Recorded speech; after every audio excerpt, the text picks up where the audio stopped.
This has been a heck of a journey for the last 3.5, 4 years, and it's finally culminating into something that is amazing. There's a few people I want to thank: Kevin Dunn, Dave Smith, Hennessy Construction, Harvard Jolly. And I can go on and on with the names of people that are responsible for what you're looking at today and what we're all looking at. Rick Baker, who's done a phenomenal job of filling this place. I told him I was going to build it and he was going to fill it, and he did, with a lot of help. And I'm just so proud to be here today and announce, you know, the fact that we're pretty much close to being full, and it's an amazing undertaking. 3.5 years ago, I never expected it to be what it is. I had a dream, but this is beyond the dream. So I'm very, very pleased with how it is, and I hope you will enjoy it as well. Again, the vision, you know, becomes a reality. If you have a vision, it becomes a reality, and this is one of them. I'm very pleased to be able to announce that Mayor Rick Kreisman is here, and I'd like to introduce him and thank him for being here, Mayor. And please come on up and say hello. Thank you. Good morning, everyone. It is truly a delight to be here, and once again, the sun is shining on this great city. And how fitting is it to be in the Sunshine City with the sundial behind us, standing here in the sundial. I am so pleased to be here and so thankful to Bill Edwards and everyone on his team, Rick Baker, the entire staff that was involved in making this facility a reality. And you know, there's a number of words that come to mind: classy, beautiful, first class, high quality. And you look at the tenants who are going to be here, some of them are already open with Diamonds Direct, but Marilyn Monroe Spas, Ruth's Chris Steakhouse, Tommy Bahama. Welcome to St. Petersburg. Yeah.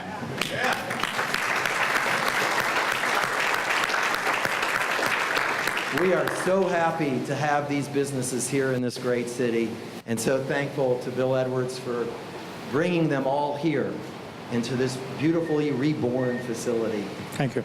It is magnificent. We can't wait for everyone to be open, and we want to encourage everyone to come down, shop here, eat here, enjoy here, just be here. Be a part of this city, be a part of the sundial. And we thank you so much, Bill, for this day, and it truly is a great day here today. Hi, St. Pete. I am so excited to be a part of this local community. It's just over the moon excitement. I can't wait to bring our fashion for men and women to downtown St. Pete and really make this sundial vibrant and fun, and a fun atmosphere to come and shop. We're going to bring the whole local community here together to do fun events, parties, fashion shows, you name it, we're going to have it here. I hope you guys are ready to shop, because we're going to bring it. There you go. Jackie Z. Thank you. Good morning. I just want to say, thank you. We are extremely excited to be here in St. Pete, and we're going to try to work more hard as possible to make one of the best restaurants you can get for the state of Florida. But I want to introduce you my manager and my wife. Good morning, everybody. Good morning. Hi, how are you doing? We're very excited about bringing some contemporary seafood, something that you haven't seen anything before. We have a cool artistic design for a raw bar. We're very excited about this future project, and we're excited to bring in all the local seafood and get people around here excited about sea salt, St. Pete's, like it is in Naples, Florida. I'm not known for short speaking, but I'll try to make it a little better. Go ahead. First of all, St. Petersburg is a very unique and special community. And if I can be very candid, probably was not a dot on our map 2 years ago when we created the Marilyn Monroe Spa brand. But with Mr. Bill Edwards' vision, his commitment, and his candidness, and feeling very secure that he is a man who says what he means and does what he says, we felt this was a perfect combination to bring Marilyn Monroe Glamour Room to you. It is an exciting new concept. We feel that spas have become a little bit boring, and there needs to be kind of a sparkle put in them, and with the name Marilyn Monroe and with that brand that we've ventured with authentic brands out of New York and the estate of Marilyn Monroe. We feel what better name to represent glamour than Marilyn Monroe. So we are very proud to be here. We're excited. We'll be in our soft opening in the next few weeks. I hope some of you will come and be my personal guests to go through these services and recognize that what we've done is something that I actually did 35 years ago, put everything under one roof again.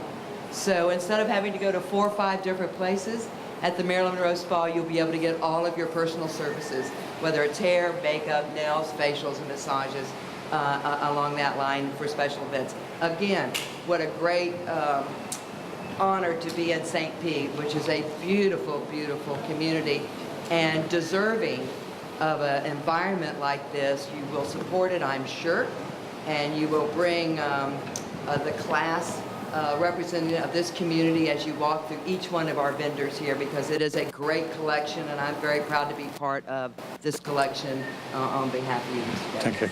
Thank you.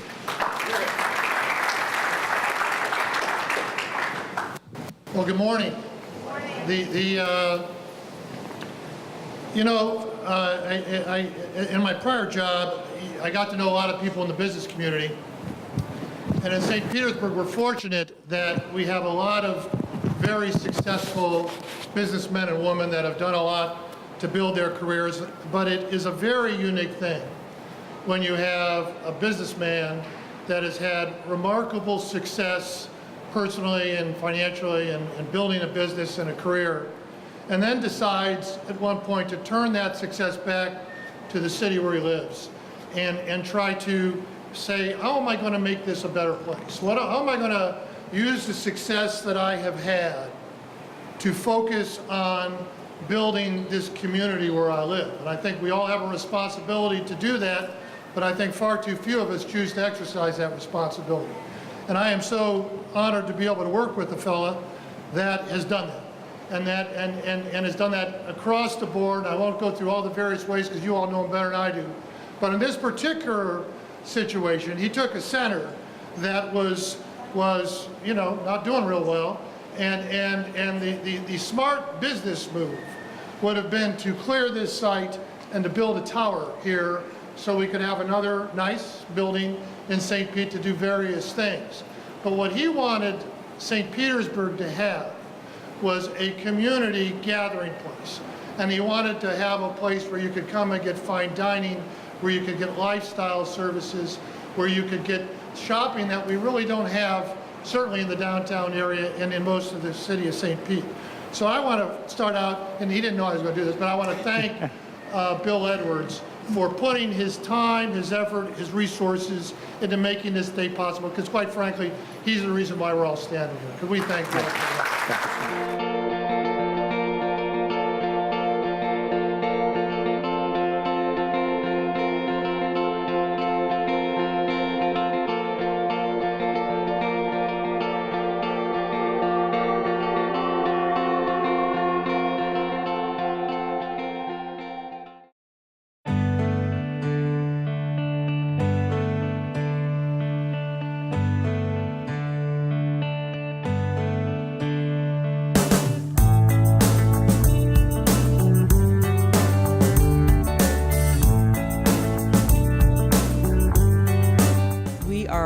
Just installing the African American Heritage Trail, a series of markers that chronicle the history of the African American community and all of the contributions that have been made over the years. Well, this project started over 2 years ago. It was an idea of Mayor Foster's, and we really started looking at doing a brochure, but it quickly blossomed to actually doing markers that are going to go in the ground, and we're also going to do a brochure and a website. So it really blossomed once we really started learning how much history there is, how many important sites there are, and all the history of the people of the neighborhood. It really snowballed. I am Gwendolyn Reese, and I am president of the African American Heritage Association of St. Petersburg, Florida, Inc.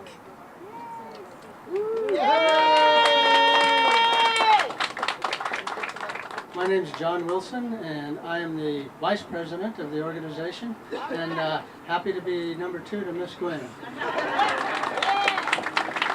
John and I are so pleased to welcome you here today. We have been friends for such a long time, and it was such a joy for us to take the lead on this project, but we didn't do it alone.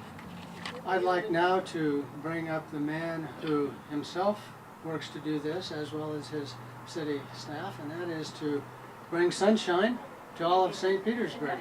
Welcome, please, Mayor Rick Kreisman. And isn't this awesome today? This is another great example of what we can do when different groups, organizations, and governmental entities all come together. This special project received assistance from the National Park Service and the U.S. Department of Interior at the national level. The grant funding is administered through the Florida Department of State, and this city's own urban planning and historic preservation team, along with the African American Heritage Association, did the hard work of applying for the grant. This is the only African American heritage tour in the region, and it's a wonderful addition to this city's heritage tourism efforts. It's our hope that we draw visitors and locals alike from all over to explore the neighborhood, to spend money in this Main Street community, and to help revitalize the district, and most importantly, to learn about the history that makes this city so special. So thank you all today for being here. Thank you all for being a part of this, and what a great day it is indeed. Thank you. Hello. I am pleased and so proud to be here today to bring you greetings. Proud of this city in which I was born and raised, and my husband and I proudly raise our children, and grateful for this village that has touched my life in so many ways, raising me up, planting seeds that have helped me to bloom. So this is a very special moment for me. It's a great day and a great time for our city, because we are moving forward, but we are also looking back, and we are giving back. One of the first things the mayor did when he came into office was have us set a vision for where we were going.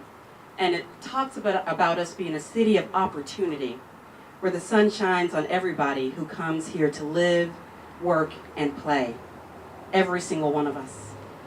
And it talks about honoring our past while we pursue our future. And we are absolutely doing that today.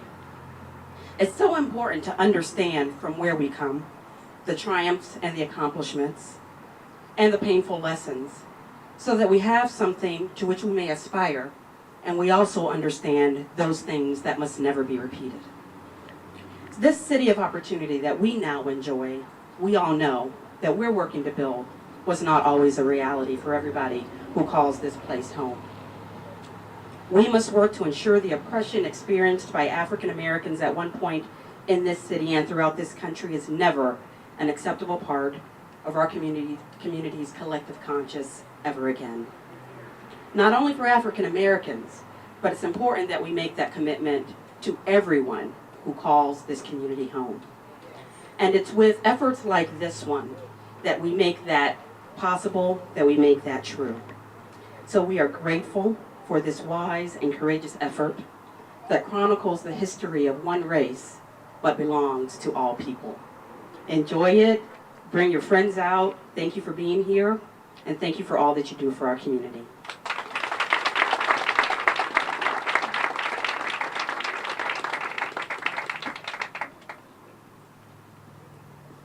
I would like next to bring up a gentleman who works hard for his constituents. He works hard for his city, and he's been very supportive of this project. Please welcome City Council Member Wengay Newton.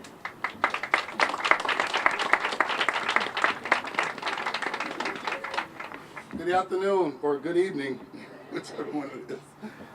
It's weird, because I got up this morning and I looked at my calendar, and I was slated to be down at the Museum of History with Councilmember Cornell to read the kids. And we got down there, and they're having the Tampa Bay Black Authors and Business conference down there. And as I went into the museum, I was walking around and looking and checking out some of the displays that they had down there and all the black authors. And I was elated to see that many authors and that many products that are coming out that are great in this, just in this Tampa Bay area. But I was drawn over into the corner. I don't know why. This is weird, because I was drawn over to, they had a picture of Elder Jordan on the wall over there, and I want to read the caption. And this is in downtown, if you get a chance to go to the History Museum. This is Elder Jordan, arrived in St. Petersburg from Wildwood, Florida in 1904. Initially working as a street merchant, Jordan saved money and eventually purchased land in Paso Grill Beach. I didn't know that. Yeah, Paso Grill Beach, where he eventually, where he opened a public swimming area for African Americans. He later sold this land and opened another African American beach on the northern St. Petersburg area near the Howard Franklin Bridge. Jordan, along with his two sons, Elder Jr. and McKinley, continued to purchase large parcels of land on the south side of St. Petersburg, where the largest number of African Americans live. His investments paid off, and Jordan became a successful real estate developer in both residential housing and with the storefronts that he built along 22nd Avenue South. In addition, Jordan extensive real estate holdings. His family also owned a restaurant, gas station, and bus service to Tampa. Sounds like green light, Ken. Way before our times.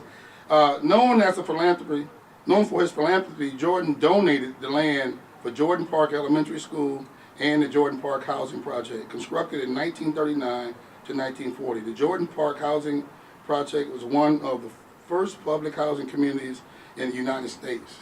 Now it's weird that I got down there and and I was drawn to this because I didn't have a plan to go and look for this. Even I was just going to read to some kids, but then we come full circle here to 5 p.m. where we're honoring the trailblazers that went before us and thanking them, and also immortalizing them with signs and placards and markers all up along this historic district.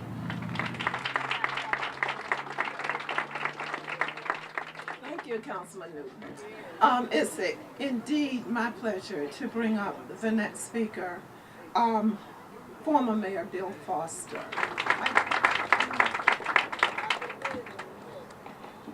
It's truly an honor for me to be back and to see what has transpired along the Deuces and throughout the city of St. Petersburg. The inspiration for this, and Gwen touched on it, but the inspiration for this really came with me attending a lot of funerals. And as Mayor Kreisman knows, one of the thousands of roles that we play is to attend funerals and wakes, and we hear all of these really nice things, not only about the deceased, but the relationships. See, history is all about events and relationships. And I would prefer wakes over funerals any day, because that was where you heard from the people, the friends, the relatives, the loved ones, and you would hear how you had this interaction of people. And then they would talk about places. And so it's not just brick and mortar, it's not just land. And I've even said this, and I mean it, Ford's Theater would just be an old theater had it not been for an event that took place there. And we have so many stories that have been told, and so many things, and it's at a wake, and young people aren't listening, and so history has to be told and passed down from generation to generation.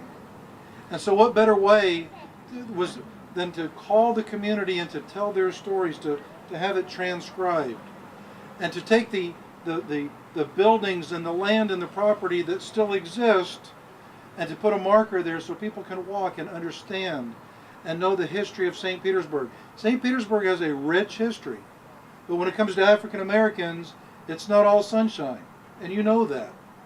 So we have a side, a story that a lot of people don't like to tell, but it has to be told, because if you don't learn history, it repeats. So that was the inspiration, and all I had to do was meet with Gwen Reese, and then Gwen, John Wilson, and the rest of the committee, city staff, God bless you. They took this idea, this little concept, and it evolved, and it just blew up. And I was at one meeting one time, and I get so excited talking about this. They had all of these pictures on poster boards lined up, and they were all over the place. And they would ask members from the community to come in and say, write down your story about the, what happened here? What did you see? Again, it's verbal history, but that's how the history books were made. History is told from generation to generation. So now it's been transcribed. Now we have these beautiful markers. Mayor Kreisman, thank you for your dedication to continuing this, and to the committee, to the city council, to the city staff, but most of all, to Gwen Reese and John Wilson. Those were the glue that tied it together. And now John's going to write a book, right? He's going to write a book, another bestseller, but it's got to be told. So thank you for honoring the city. It's never been about me, but honoring the people of the city with this wonderful trail. God bless you.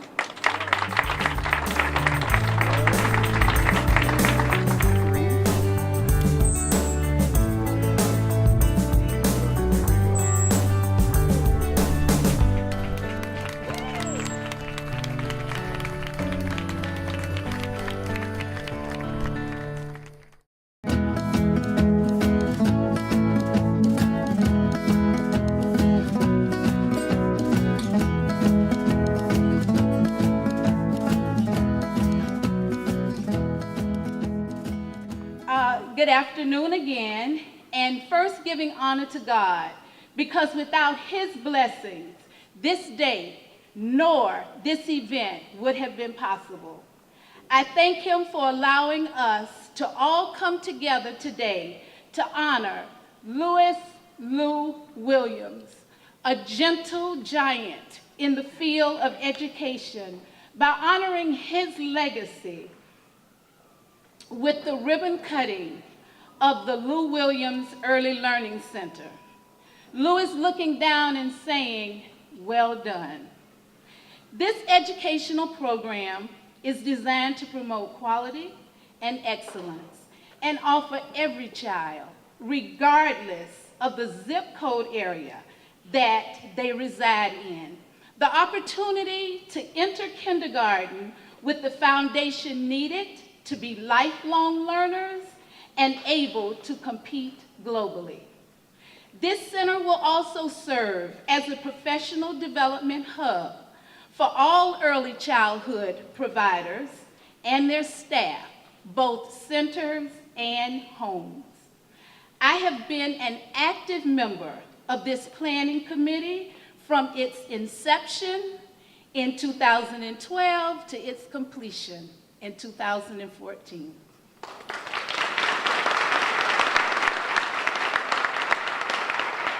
Lew had such a passion for children, and his accomplishments in the field of education were fueled by the deep concern and the true love for children, especially those labeled as he once was, and that was disadvantaged and struggling.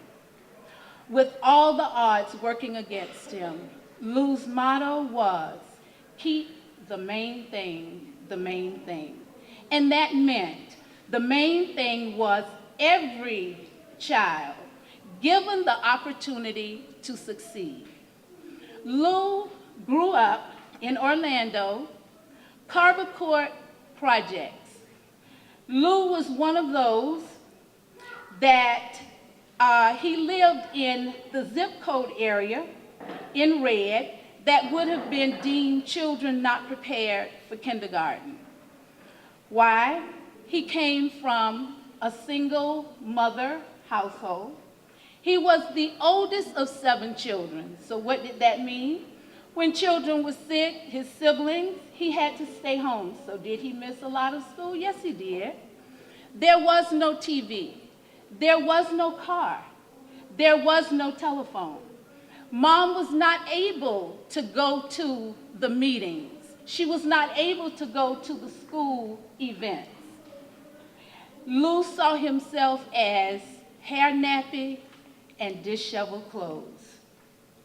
But Lew was blessed to have teachers like Miss Audrey Williams, Miss Thelma Bryant, that took an interest in little Lewis Williams and saw the potential that was within him Lew's career goal was to enlist in the Army and become an attorney and get into the political arena. Little did he know that wasn't the plan for him. As a senior in high school, his English teacher asked him, "Lewis, what are you going to do after high school?" Lew's reply, "Go into the service." "Do you really want to go into the service?" "No, but that is my way of getting an education." So the senior year progressed, and at almost toward the end of the senior year, one of his English teachers at Jones High School said to him, "Lew, before you leave today, I want you to come to my classroom." Lew went to her classroom. She handed him an envelope. In that envelope, there were 2 pieces of paper. One piece of paper he took out and opened, and it said, "You have been accepted to Allen University." First of all, he didn't know where Allen University was. And second, he had not applied. And the second piece of paper that he opened, it said, "Your first year's tuition has been paid in full." This was an educator.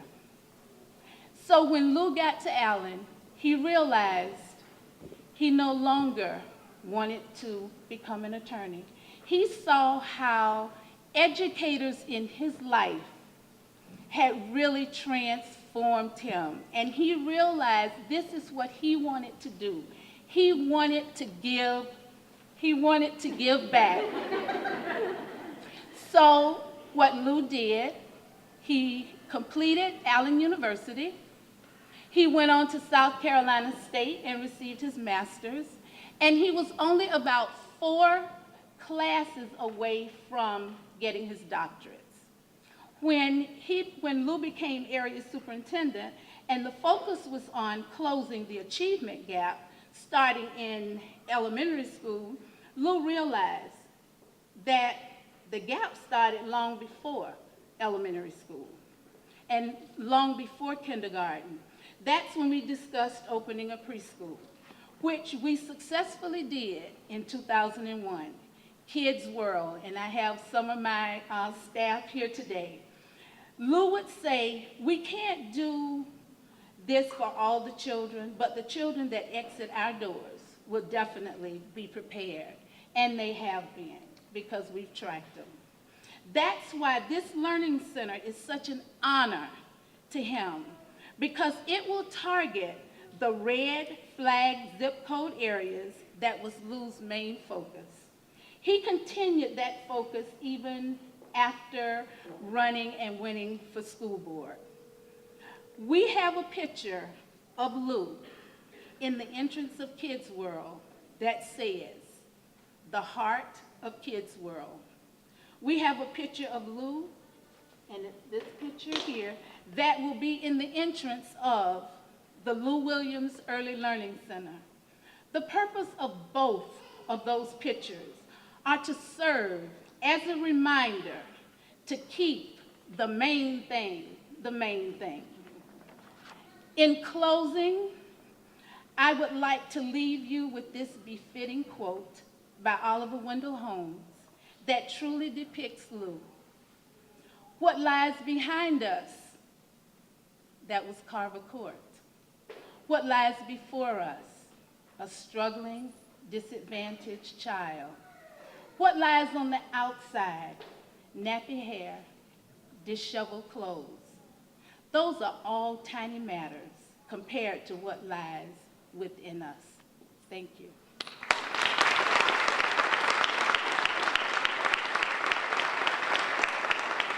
Well, good afternoon, everyone. You know, children have a greater chance to succeed in life when they receive a quality early education. And that's why it's such an honor to be here to celebrate the life of Lew Williams with Arthurine and Brandon and Brandy and all of you, because we're going to change young students' lives for the better in this community. And young people have a greater chance to succeed in life also when their entire community lifts them up and embraces them and works towards their success.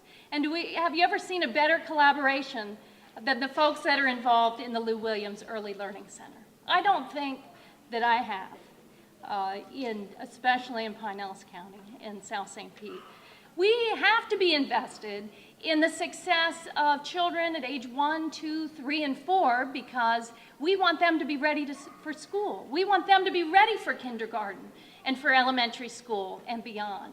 And when they get that head start in life, they're more likely to be ready. We're more likely to close the achievement gap. Now, my role as the federal representative is to make sure the Head Start dollars continue to flow to Pinellas County, and you can count on me to do that. But in return, I have very high expectations for all of you. I have very high expectations for all of these fabulous teachers. I have very high expectations for everyone involved in the Lew Williams Early Learning Center, and I have especially high expectations for these young children who are now going to have a head start in life. Thank you all very much. Good afternoon, everyone. I want to thank everyone for being here today. I'd like to also recognize from the city my Deputy Mayor, Dr. Kanika Tomlin, and with us from City Council is Councilmember Wengay Newton and Carl Nurse. Thank you all for coming today.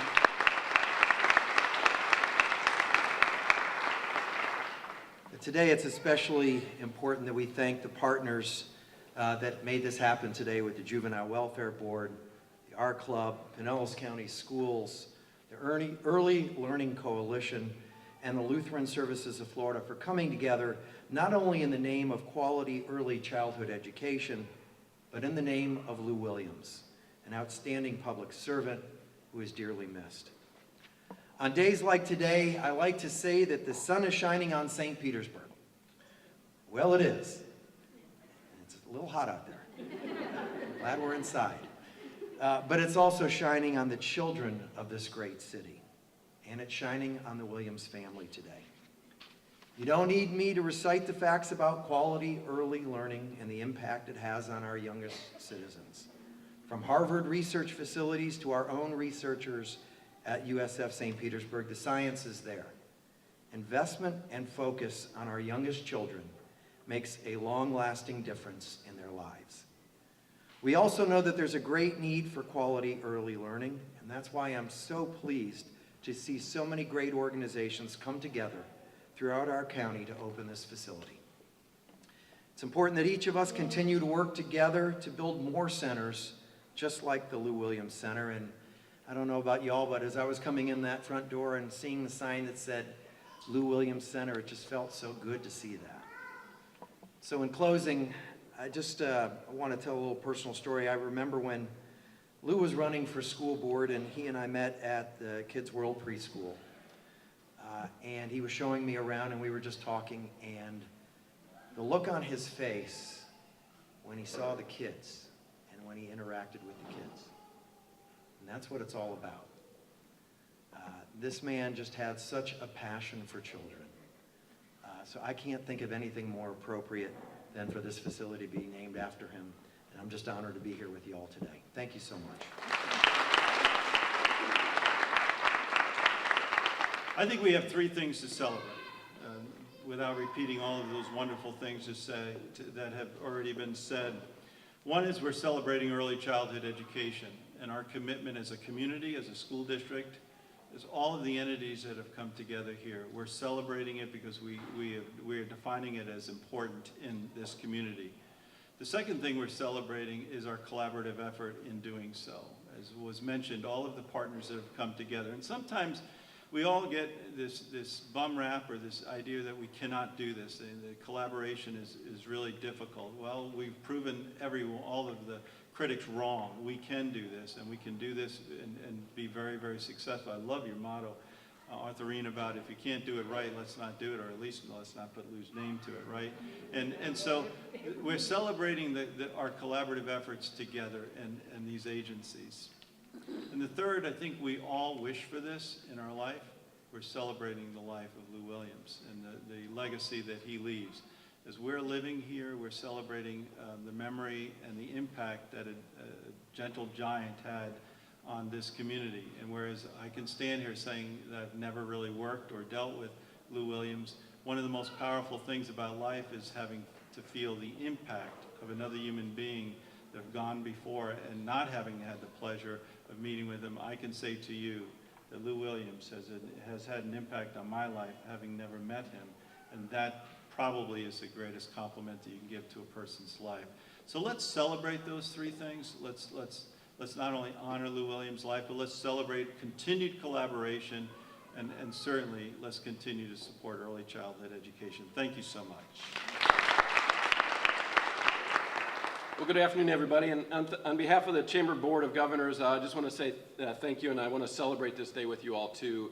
You know, the role of business community is to ensure that we do have good jobs in our community, and there's no other way to make sure you have good jobs unless you have people in your community that have the right opportunities. And what Art and his team are doing, what Pinellas County Schools are doing, is preparing that. But what I hear today is something more. You know, I know there's something special going on in St. Pete right now. I hope you feel it too. There is something in the air, something in the water, something in the sunshine. But you feel a sense of caring. And what I think, what we heard from Mrs. Williams today and what we saw in Mr. Williams' life is about caring for each other.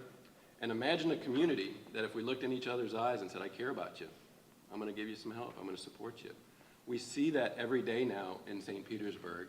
Today alone we have 3 ribbon cuttings. People are having the courage to get out and do their businesses, to grow their community. But it's because they feel supported.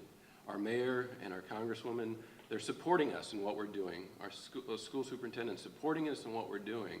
So this is a wonderful time to be in St. Petersburg. I know you know that.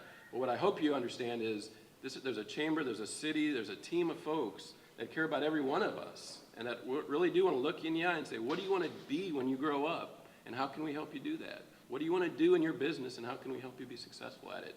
I don't think that happens in every community. I think we're in St. Pete at a very special time in our lives, and I think it's us who are going to make this community one of the most special places to live, work, and play. And hopefully we can leave that for the legacy of the folks that are going through the Art Club today. So I want to say thank you for everybody who's putting their passion and energy towards it. I only see bright days ahead. Thank you very much. I am very honored to take on this position. This is truly a dream job. The primary goal of this center is to provide an early learning environment founded on research, promoting not only school readiness, but lifetime success. Success because of the solid foundation we provide by offering children the opportunity to be problem solvers, creators, and innovators. The activities that you will see when you enter our school will be intentionally planned to engage children in math, science, technology, engineering, and art. Our goal will be conquered because we have providing education to children through teachers that have a minimum of a bachelor's degree and to co-teachers that have a minimum of a child development associate degree. We are committed to build close relationships with our parents because parents are truly the first teacher. In addition, we will strive for numerous community partnerships that will help us to provide assistance to our children, our families, and our teachers so that we all can reach our fullest potential. We will do this all as we create a professional development venue to spread quality in St. Petersburg and throughout Pinellas County. The Lew Williams Center for Early Learning is licensed for 104 children, and we have 8 classrooms. This program was only a dream for so many years until agencies that I call the village came together to build partnerships that were deemed impossible by outsiders. Lew Williams believed in the impossible. He believed that it could be built. And like the success of his character in his favorite book, The Little Engine That Could, the train chugged up those hills, and he told himself, I think I can, I think I can. And so he did, and so we will. This impossibility has now been made real.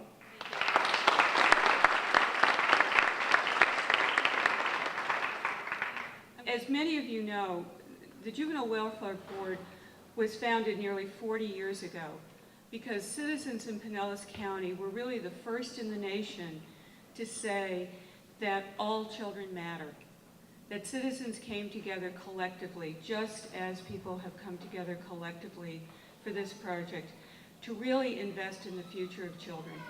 And at JWB, we take that legacy very seriously.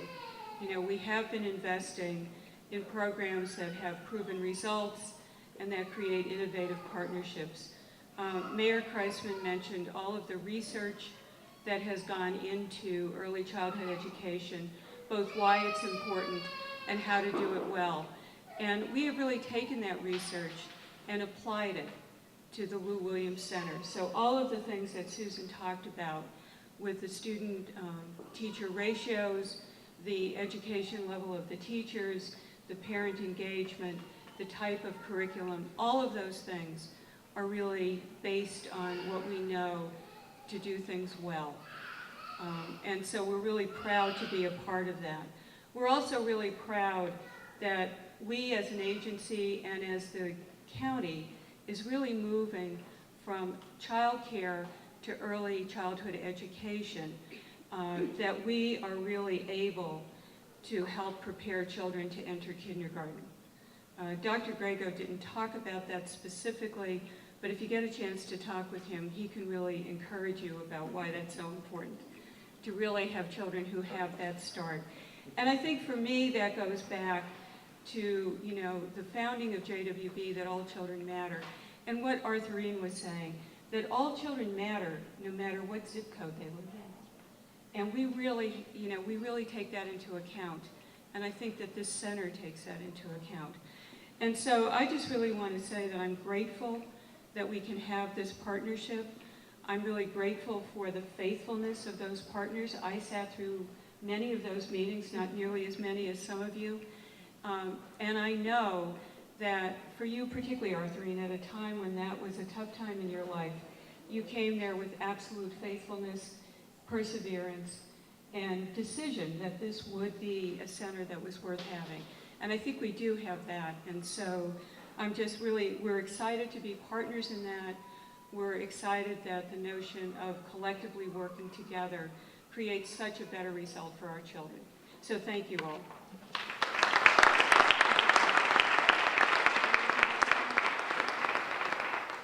And so now we get to move on for while we're here, and I'm not going to hold you long because I stand between you and visiting the center in the back, and I guess some people going home.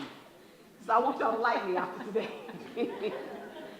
But what I want to talk about, because we hear so many times that things are bleak. Earlier today, I was at an event, and I made the comment that by the time the introducer finished introducing, I wasn't sure if I wanted to stand up. Because she gave the impression that we are not moving fast, we're not moving forward, and there is no future. And numbers that say that children aren't learning in Pinellas County schools, I beg to differ. Our graduation rate has increased up to about 71%. We're moving the needle. You'll have some people say that our children are not school ready, that they don't have the skills and the acumen and the tools that they need so that they can run fast. But I beg to differ, because the opening and the ribbon cutting that we will do today will show you that children are much smarter than we give them credit for.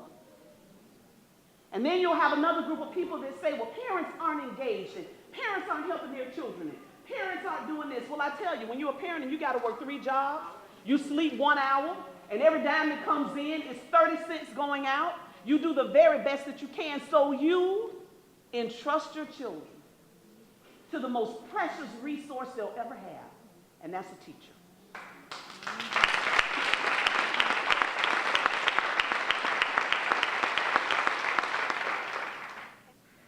We have other communities, social and civic organizations that never make the news, but they are doing what they can to make sure that our children continue to run fast, run forward to a brighter future. So I'll leave you with this, because someone said it better than me 2,000 years ago, and you know, if it works, Might as well keep saying it. He said, suffer not the little children to come unto me. So I say to you, suffer not our little children to come unto us, so that we can give them the tools they need to run fast, to run forward to a brighter future. Thank you.